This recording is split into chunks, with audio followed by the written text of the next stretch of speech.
तांदूळ आणि मोड आलेल्या मुगापासून भरपूर असं प्रोटीनने भरलेला कोणता बरं पदार्थ असेल? सकाळ, दुपार, संध्याकाळी कधीही मनात येईल तेव्हा करून खाऊ शकता आणि पोटभरीचं.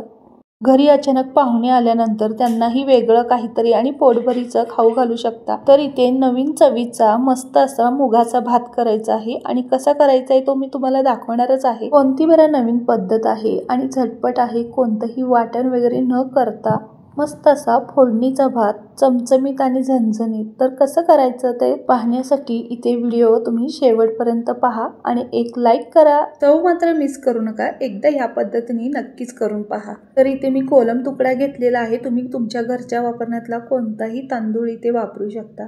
कढईमध्ये 4 पळी तेल घातलेलं आहे. तेल तापल्यानंतर 1 चमचाभर जिरे टाकले.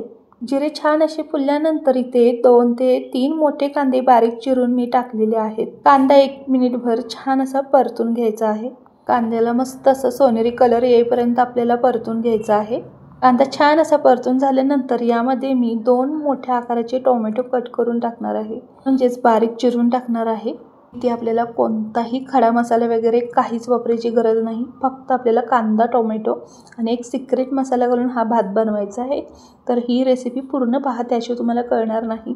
कोणत्याही मोड आलेल्या कडधान्यांना कांदा टोमॅटोमुळे भरपूर चव येते. त्यामुळे कांदा टोमॅटो आपल्याला इथे भरपूर वापरायचा आहे. आणि अर्थातच इथे आपण मस्त असा चमचमीत झणझणीत मुगाचा फोडणीचा भात करत आहोत. मूग डाळीची तुम्ही खिचडी खाल्ली असाल, पण अशा पद्धतीने मोड आलेल्या मुगाचा भात कधी खाल्लाय का? ते पण वेगळ्या फ्लेवरमध्ये. तर हा आजचा भात तुम्ही एकदा करून बघा.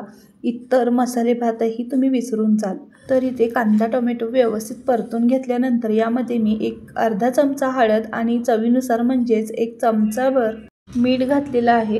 कांदा टोमॅटोमध्ये मीठ आणि हळद घालून छान 1 मिनिटभर परतून घेतल्यानंतर यामध्ये मी 1 मोठी वाटी भरून मोड आलेले मूग घालणार आहे. भरपूर प्रोटीनने भरलेला मुगाचा भात या पद्धतीने एकदा तुम्ही करूनच पहा.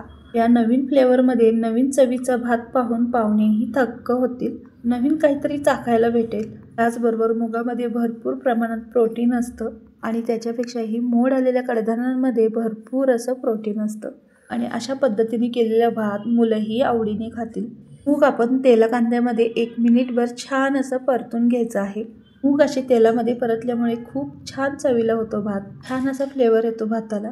तुम्हाला मगाशी बोलल्याप्रमाणे यामध्ये 1 सिक्रेट मसाला घालायचा आहे. तर तो सिक्रेट मसाला म्हणजेच कोल्हापुरी कांदा लसूण मसाला, म्हणजेच कोल्हापुरी घरची चटणी. इथे मी 3 मोठे चमचे घातलेले आहेत. तुम्ही तुमच्या घरचा वापरण्यातला कोणताही मसाला तुमच्या आवडीप्रमाणे यामध्ये घालू शकता. चटणी घातल्यानंतर 1 मिनिटभर छान असं परतून घेतलं. त्याच्यानंतर मी स्वच्छ धुवून तांदूळ यामध्ये घातलेला आहे. तांदूळ यामध्ये घातल्यानंतर 1 मिनिटभर छान असं परतून घेतलं. या ठिकाणी माझ्या रोजच्या वापरातला कोलम तुकडा मी वापरलेला आहे. तुम्ही तुमच्या वापरण्यातला कोणताही तांदूळ वापरू शकता.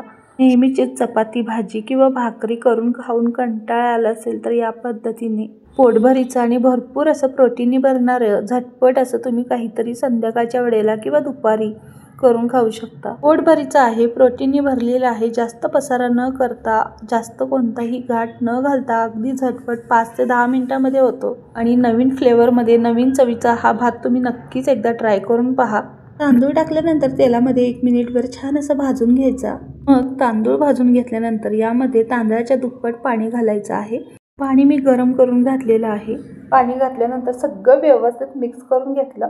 छान अशी उकळी आल्यानंतर थोडंसं पाणी आटल्यानंतर मंद आचेवर गॅस केला आणि झाकण लावून 10 मिनिटं मी मंद आचेवर हा भात शिजवून घेणार आहे. पाणी आटल्यावरच भात छान असा मुरायला ठेवायचा आहे आपल्याला. तुम्ही हा कुकरमध्येही करू शकता, पण मी तुम्हाला दाखवण्यासाठी व्यवस्थित असं कढईमध्ये केला आहे. तुम्ही पूर्ण रेसिपी पाहिलीच असेल. फक्त आपल्याला कांदा टोमॅटोमध्ये हा भात केलेला आहे आणि सिक्रेट मसाला म्हणजे कोल्हापुरी कांदा लसूण मसाला घालून. आणि या घरच्या चटणी पुढे सगळे मसाले फिके पडतील एवढी भारी चटणी आहे ही. कोणताही खडा मसाला नाही, कोणतंही वाटण यामध्ये घातलेलं नाही, तरी देखील एवढा चविष्ट हा भात होतोय ना. तुम्ही या पद्धतीने एकदा नक्कीच करून पहा. आणि तोही झटपट, कोणताही घाट न घालता 5 ते 10 मिनिटांमध्ये. तुम्ही सकाळची कितीही घाई असली तरी हा भात 5 ते 10 मिनिटांमध्ये बनवू शकता. मुलांच्या टिफिनमध्ये किंवा ऑफिसच्या टिफिनमध्ये हा नक्कीच तुम्ही एकदा भात देऊन पहा. सगळ्यांना भरपूरच आवडेल. याबरोबर तुम्ही दहीही देऊ शकता, सॅलड देऊ शकता, पापड देऊ शकता. घरी आम्हाला सर्वांना हा भात खूप आवडतो. मस्त असा फोडणीच्या मुगाचा भात तर तुम्ही एकदा नक्कीच करून पहा. सेम याच पद्धतीने तुम्ही कुठल्याही कडधान्याला मोड आणून असा भात बनवू शकता. आणि मुलांचं कसं आहे, अजिबात कडधान्य खायला मागत नाहीत आणि मोड आलेले पदार्थ तर अजिबात खात नाहीत. तर अशी काहीतरी थोडीशी लपवाछपवी करून आपण त्यांना त्यांच्या आवडीचा असा भात बनवून देऊ शकतो. शेवटी आपल्याला भरपूर बारीक चिरलेली कोथिंबीर घालायची आहे. कोथिंबीरने खूप छान फ्लेवर येतो भाताला. तर मंडळी, अशा पद्धतीने तुम्हीही नक्कीच बनवून पहा. आज मी तुम्हाला चमचमीत आणि झणझणीत मस्त असा फोडणीचा मुगाचा भात करून दाखवला आहे, तोही नवीन चवीचा. तर ही रेसिपी तुम्हाला कशी वाटली, तुम्ही एकदा करून पाहिल्यावर तुम्हाला याची चवही चाखायला भेटेल. मला एकदा कमेंट बॉक्समध्ये नक्की सांगा ही रेसिपी तुम्हाला कशी वाटली ती. आणि लाईक करायला विसरू नका, सबस्क्राईब करा. रेसिपी आवडल्यास तुमच्या मित्रमंडळींना शेअर करा. चॅनलवर अशा बरेच छान छान रेसिपी माझ्या आहेत, त्याही तुम्ही नक्कीच जाऊन पहा. आणि ही रेसिपी तुम्ही कोणत्या शहरातून किंवा कोणत्या गावातून पाहत आहात हेही मला नक्की कमेंटमध्ये सांगा. आणि माझ्या या नवीन रेसिपीला नक्कीच तुम्ही ही प्रतिसाद द्या. चला तर मग मंडळी, भेटूया पुढच्या रेसिपीमध्ये. आत्तासाठी बाय, धन्यवाद.